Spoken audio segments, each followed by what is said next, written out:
Alhamdulillah, assalatu wassalamu ala rasulihi Muhammadin wa alihi wa ashabihi wa man wala.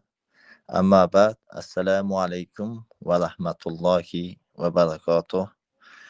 Дорогие братья, сестры, Вопрос. Расскажите про положение джихад, и если сейчас фард джихад, когда давно оккупированы исламские земли, можно сказать, что нету халифа, значит нету джихада, джазакаллах хайран.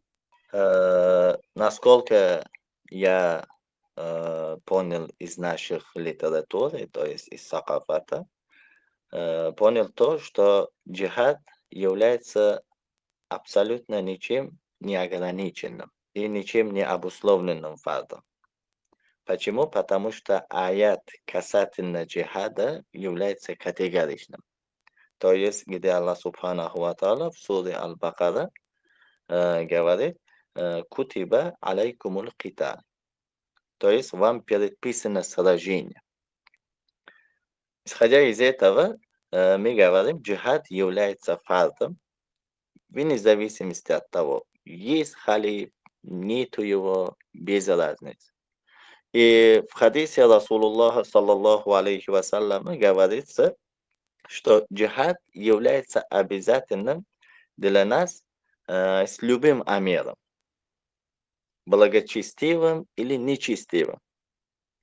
Данный аят и хадис указывают на то, что с ниспослания данного аята и до судного дня без ограничения существует халиф или его нету, джихад это фард и фардом останется. Просто, когда халиф будет, приказ к джихаду возложится на него. С приказом халифа совершается джихад в ту направлению, которое объявляет халиф. Да? А когда халифа нету, это не значит, что джихад остановился. А наоборот, это останется таким же фардом, как намаз, как пост, да, как совершение хаджа.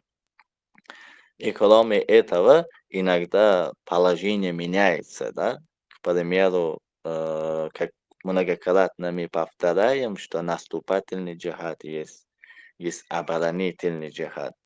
К примеру, наши земли сегодняшний день оккупировались. Это указывает на то, что все мусульмане ответственность несет, пока не освобождают данную землю. Без разницы, есть халифа или его нету, необходимо освободить. Это указывает на то, что значит надо совершать джихад.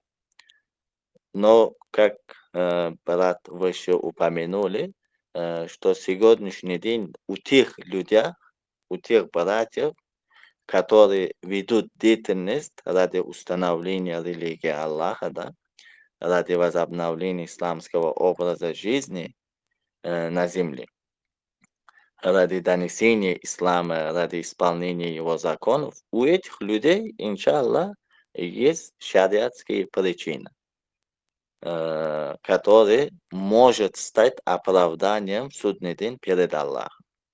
А кто не старается для этого, это уже их дела оставляется на усмотрение Аллаха.